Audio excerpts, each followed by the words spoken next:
La mesure même de notre renoncement déterminera la mesure où la puissance de sa résurrection pourra s'exercer en nous.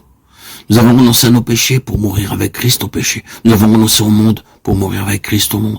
Et maintenant nous renonçons au moi, ce qui ouvre au Seigneur la porte de notre cœur et lui permet d'y entrer.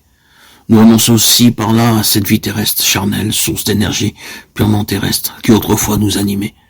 Et portant toujours en nos corps la mort de Jésus, nous sommes amenés à puiser toujours davantage à sa vie, qui se manifeste dans nos corps mortels et vivifie ceux qui nous entourent. Quiconque aime son père ou sa mère, son fils ou sa fille, plus que moi, n'est pas digne de moi. Celui qui ne prend pas sa croix et ne me suit pas, n'est pas digne de moi. Celui qui aura conservé sa vie la perdra. Matthieu 10, 37, 38, 39. Le Seigneur illustre ce qu'il entend par prendre sa croix et perdre sa vie, ou renoncer à soi-même par ce verset.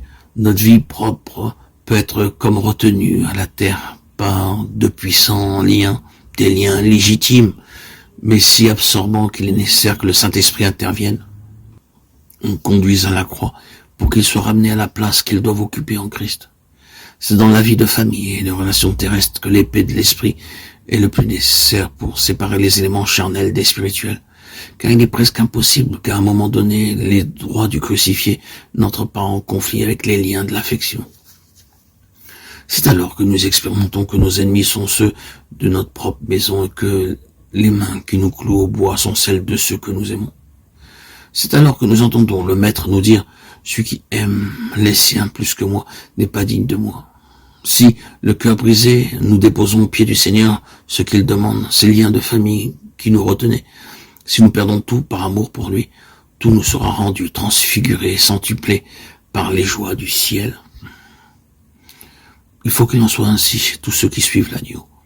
Et si pas à pas nous marchons avec lui, si en toute chose nous recherchons la volonté de Dieu, alors le jour viendra, comme il va aussi pour notre divin modèle, où nos frères croiront en nous et où ces paroles s'accomplirent à la lettre. Celui qui perdra sa vie la retrouvera. C'est l'épée de l'esprit, la parole de Dieu, qui opère cette séparation entre tout ce qui est charnel et ce qui procède d'un pur esprit. Hébreux 4, 12. Si comme nous y sommes exhortés, la parole demeure en nous abondamment et qu'elle opère cette séparation, nous devons aussitôt haïr tout ce qu'elle nous révèle comme charnel et l'abandonner, le perdre, le mener à la croix. Voulons-nous suivre l'agneau? Voulons-nous que sa vie soit manifestée par nous à ceux qui nous entourent?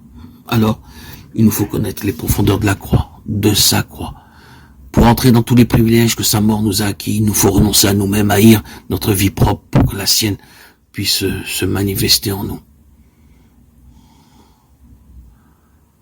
Prendre sa croix, c'est perdre sa vie, c'est renoncer à soi-même, à sa vie propre, à ses liens légitimes,